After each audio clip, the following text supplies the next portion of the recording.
Hi everyone, it's Karishma again. Welcome back to my channel, Karishma Explores Life.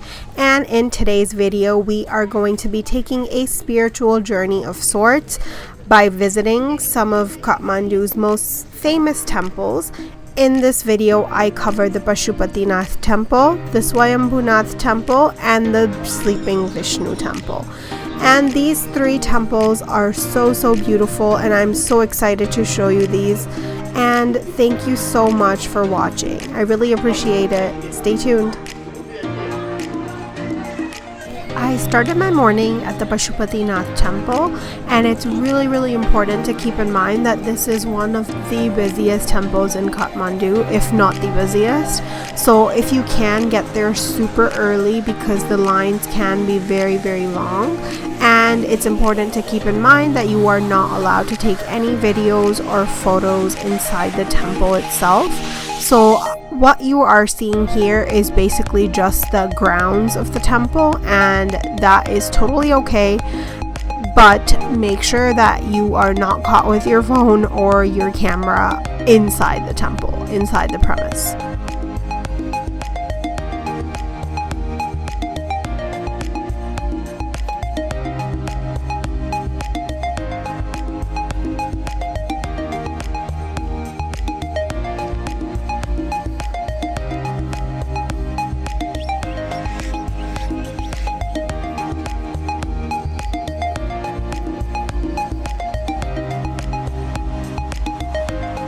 Next, I made my way over to the Swayambhunath Temple, also famously known as the Monkey Temple, and you'll see why later in the video.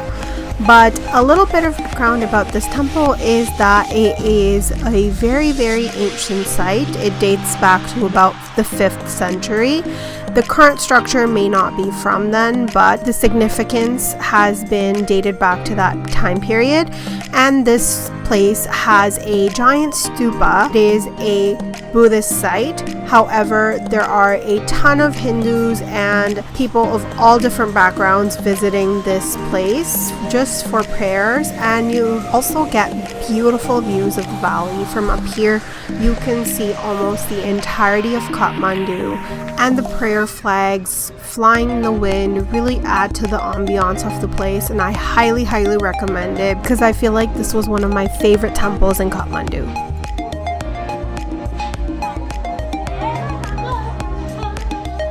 One of the things that I do wish I'd taken note of was that a lot of these temples do close in the afternoon, and they don't open up until like earlier in the evening. So if you are planning your visits, please plan accordingly if you want to see the inside of the temple, because I missed some of the insides of the smaller temples just because they were closed when I was there, and I wish I had looked it up beforehand instead of just going there blind. There are two sets of stairs that you can take to get to the stupa.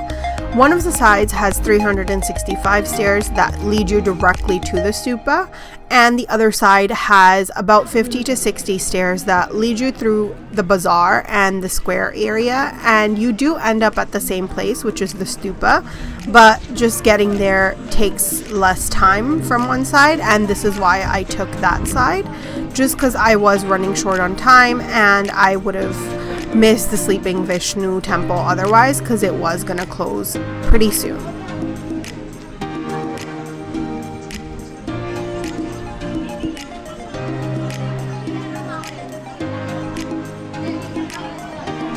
There were a ton of souvenir shops in the bazaar around the stupa as well, and I feel like there were a lot more choices in smaller trinkets and smaller handicraft items here as opposed to the Tamil area. Maybe I went to the wrong area, but I found that a lot of the prices here were also more reasonable than Tamil, so I ended up getting some souvenirs from here as well.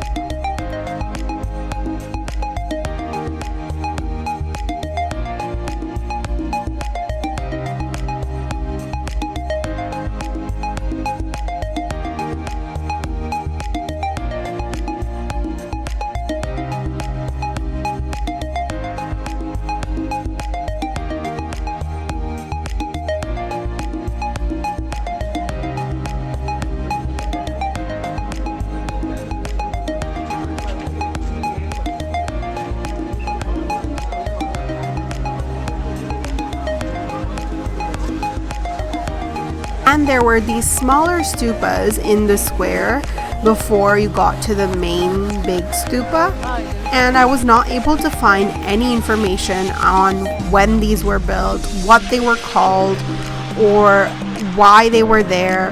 And if you have any of this information or have any sources where I can learn more about this, please feel free to share them in the comments.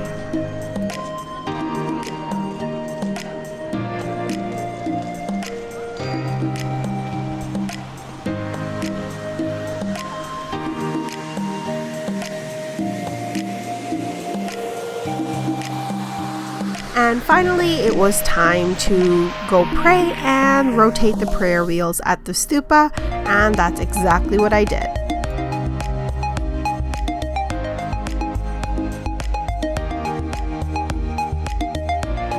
And just a little bit of background about the stupa itself.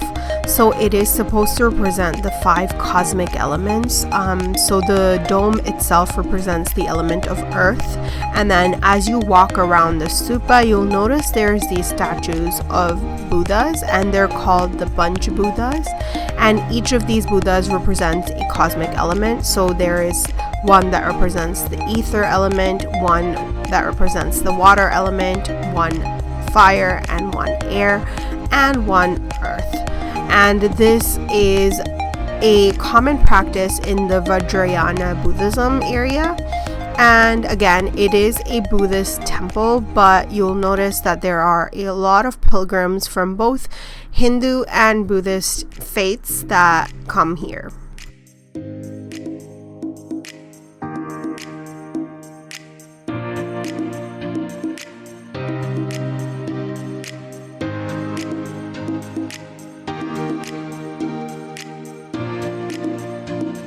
And once I was done praying, I decided to go down the same route that I came, and noticed that there was a band of monkeys and there were some babies and they were playing with them. So I decided to hang around for a little bit and just watch them, and it was so much fun to see them interact with some of the locals. They do attack if you do get too close to them, so be mindful of that, and try not to have any food or water on you because they will grab it out of your hands.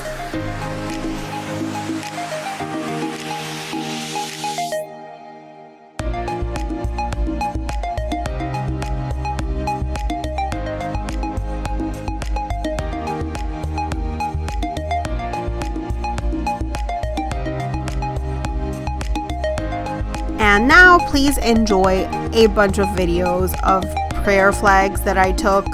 It was honestly magical to be underneath these and see them flowing in the wind, and just the scenery surrounding these flags. It was absolutely beautiful.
And finally, I arrived at the Sleeping Vishnu Temple, and because it was the late afternoon, there was scorching heat, and you do have to go into temples without your shoes on, and I feel like I burnt my feet because the stone here was so hot, but it was so worth visiting because it was a smaller temple and much less crowded than the other temples that I visited.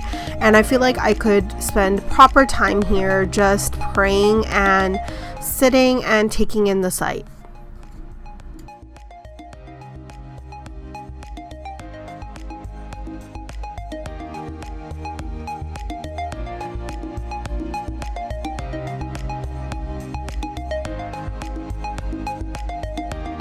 That's it for today's video. Thank you so much for watching, and if you enjoyed that, please like the video and please comment what your favorite part was.